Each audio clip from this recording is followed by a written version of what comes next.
Hello friends, आज हम thermodynamics में ही पढ़ेंगे एंथैल्पी। इसको हम एच से शो करते हैं, डिनोटेड बाय एच। ये भी एक यूजफुल स्टेट फंक्शन है।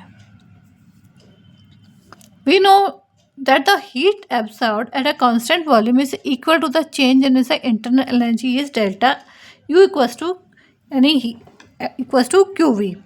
जितनी भी हमारे पास एनर्जी हीट एब्जॉर्ब होती है कांस्टेंट वॉल्यूम पर, उसकी इंटरनल एनर्जी QV के इक्वल हो जाती है। ये लास्ट वीडियो में हमने पढ़ा था। But most of the chemical reaction are carried out not on the constant volume but in the flask और a test tube under constant atomic pressure. Atomic pressure तो उनके ऊपर होता है, लेकिन कांस्टेंट प्रेशर होता है। We need to define amount, we need to define is another state function which may be suitable under these conditions, that is called a enthalpy, जो आज हम पढ़ रहे हैं।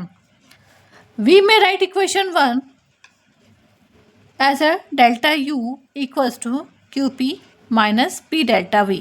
यह हमने पढ़ा ही था। At a constant pressure where QP is the heat absorbed by the system and P delta V represent the expansion work done by the system। Clear? Internal energy QP minus P delta V के equal होती है। QP is a heat absorbed and by the system and minus P है भी expansion work done by the system. Let us represent the initial by subscription A and final state by 2। अब सबसे पहले हमने इसको क्या नाम दे दिया? U1 and U2। U1 यानी initial and U2 is final stage. ठीक है, we can rewrite the above value. अब इसको हमने इस इक्वेशन को हम ऐसे लिख सकते हैं U2 minus U1 equals to QP, because की QP is a constant pressure, जबकि QP is the heat absorbed by the system है, that is a constant, but change volume will be change, so minus P V2 minus V1। अब इसको अगर हम rearrange करते हैं तो रीअरेंज करने के बाद क्या हो जाएगा? PV2 आ जाएगा U2 के पास और PV1 आ जाएगा U1 के पास। तो इस तरीके से हमने इसको रीअरेंज कर लिया और इसको हमने इक्वेशन को नाम दिया 6, यानी QP बराबर U2 plus PV2 minus U1 PV1 equals इस U1 प्लस PV1। यानी हमारे पास जो हम हीट एब्जॉर्ब हो रही है, सिस्टम में जो हीट एब्जॉर्ब हो रही है, दैट इज़ अ QP, और ये U2 plus PV2 minus U1 plus P1, यानी हमारी इंटरनल एनर्जी के डिफरेंस के जो इनिशियल में है और फाइनल जो है उसके डिफरेंस के इक्वल होती है। नाउ H बराबर U प्लस PV, एंथैल्पी जो होता है वो इंटरनल और प्रेशर इनटू वॉल्यूम के इक्वल होता है। अब जो हमने इक्वेशन 6 में पढ़ा, इक्वेशन 6 में हमने क्या पढ़ा कि QP, इक्वेशन 6 को मैं वापस लिख रही हूँ यहाँ पे, QP बराबर U2 plus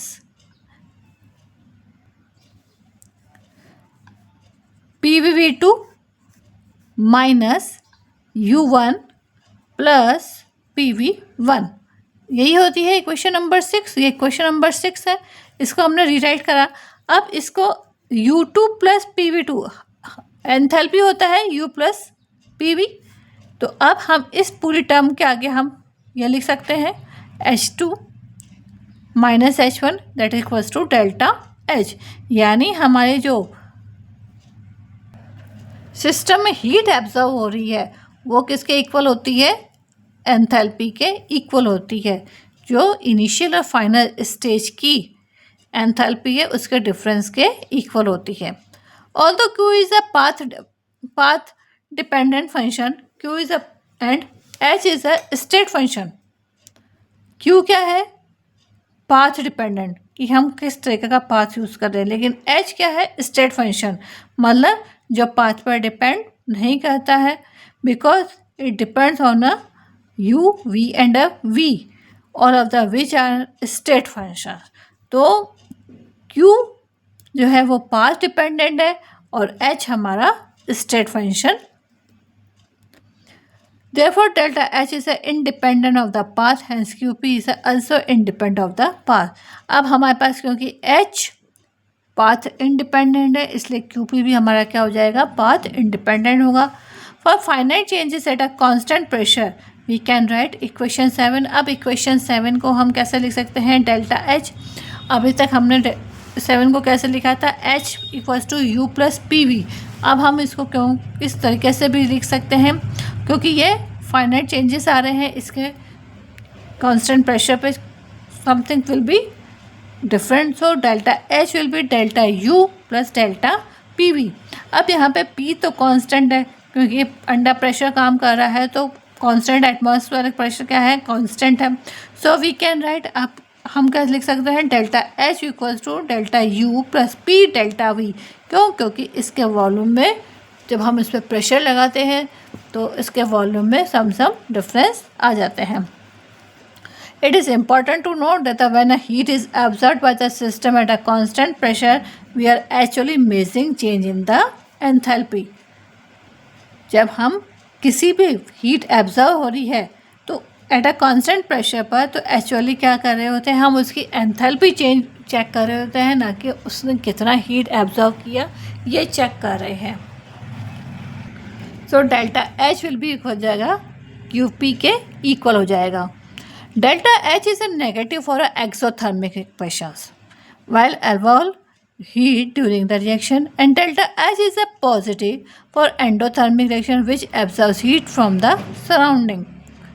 Delta H is a negative जब वो सिस्टम से हीट निकालेगा या हीट गिवन करेगा तो एक्चुअल में क्या होगा, सिस्टम क्या हो जाएगा, कूल हो जाएगा, तो डेल्टा H क्या हो जाएगा, negative, that is a exothermic reaction.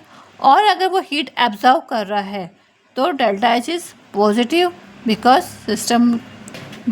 Absorb heat from the surroundings, क्योंकि वो हीट को एब्जॉर्व कर रहा है और हमारा सिस्टम क्या हो जाता है, वार्म अप हो जाता है। At a constant volume delta V equals to 0। अगर हमारे पास वॉल्यूम भी कांस्टेंट है तो हमारे पास क्या हो जाएगा, UV इक्वल्स टू हो जाएगा QV के, यानी इंटरनल एनर्जी हो जाएगी heat absorb by the system के इक्वल हो जाती है या उसकी एंथैल्पी के इक्वल हो जाती है। The difference between delta H and delta S are not usually significant for a system consisting only solids and और liquids is not usually significant. ये जो रिएक्शन है जो हम बता रहे हैं, ये जो थ्योरी है ये हम बता रहे हैं, ये सॉलिड और लिक्विड पर अप्लाई नहीं होती है। This theory is only supply on a gases. Solids and liquids do not suffer any significant volumes changes upon heating. तो इसलिए ये जो हमने ये भी थ्योरी पढ़ी, ये थ्योरी सिर्फ हमारे गैसेस पे ही फॉलो होती है। The difference however becomes significant when gases are involved. जब गैस इन्वॉल्व होगी तभी हमारे को इस तरीके के डिफरेंसेस या इस तरह के जो हम थ्योरी में पढ़ रहे हैं इस तरह के चेंजेस नज़र आएंगे।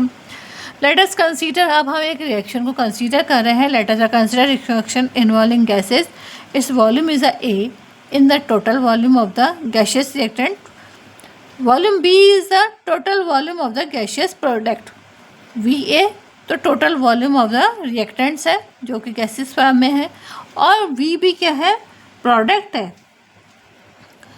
VB is the total volume of the gaseous products, Na is the number of the moles of a gaseous reactants. अब उसमें क्या, नंबर ऑफ जो मोल्स हम यूज़ में ले रहे हैं उनको हमने नाम दिया, रिएक्टेंट के लिए तो नाम दिया Na, and Nb is the number of the moles of a gaseous product के लिए Nb का नाम देते हैं। All at a constant pressure and temperature then using the ideal gas law, क्योंकि अभी हम यही पढ़ रहे हैं कि जब हमारे पास प्रेशर और टेम्परेचर कांस्टेंट रहता है तब हमारा एंथैल्पी किस तरीके से वर्क करता है इसके बारे में ही पढ़ रहे हैं हम। अब PV बराबर होता है nRT के, ये हम पढ़ा वही है। तो PVA रिएक्टेंट्स के लिए NaRT नंबर ऑफ मोल्स जो है हमारे पास NaRT है। ऐसे ही फॉर प्रोडक्ट PVB बराबर हो जाएगा NBRT।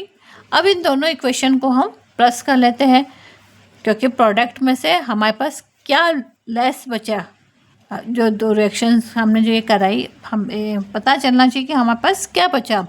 तो वो PVB minus PVA equals to NBRT minus NaRT। तो NB माइनस Na ये कॉमन निकल जाएगा RT। ऐसे ही VB माइनस VA में से P कॉमन निकल जाएगा। तो P delta V equals to हो जाएगा delta NgRT, number of a moles in a gas form. Here Ng refers to the number of moles of a gaseous product minus the number of the moles of a gaseous reactants. ठीक है, क्योंकि हमने अभी यही पढ़ा था कि ये जो हमारी जो थ्योरी है ये लिक्विड और सॉलिड पे अप्लाई नहीं हो पाती है। ये थ्योरी सिर्फ अप्लाई होगी हमारी गैशियस स्टेट्स पे। मेटल्स या जो भी रिएक्टेंट्स वर्क कर रहे हैं उनके गैशियस स्टेट पे ही रिएक्शन करेगी या वर्क करेगी। अब substituting the value of P delta V from the equation 9 in equation 8। अब इक्वेशन 9 में equation 9 that is equation 9 and equation 8 is delta H equals to delta U plus P delta V। यही है हमारी equation 8। ये equation 8 है। अब इस equation 8 में delta H as it is आएगा, डेल्टा U भी एज इट इज़ आएगा, प्लस जो P डेल्टा V है, P डेल्टा V की जगह हम रख देंगे डेल्टा NgRT। ठीक है, डेल्टा NgRT रखते तो डेल्टा H बराबर हो गया delta U plus delta NgRT, मतलब number of a mole of a gas. ये है। इस इक्वेशन को हमने नाम दे दिया equation number 10। Equation 10 is useful for calculating delta H under delta V। तो अब नेक्स्ट वीडियो में हम एक्सटेंसिव और इंटेंसिव प्रॉपर्टीज़ पढ़ेंगे।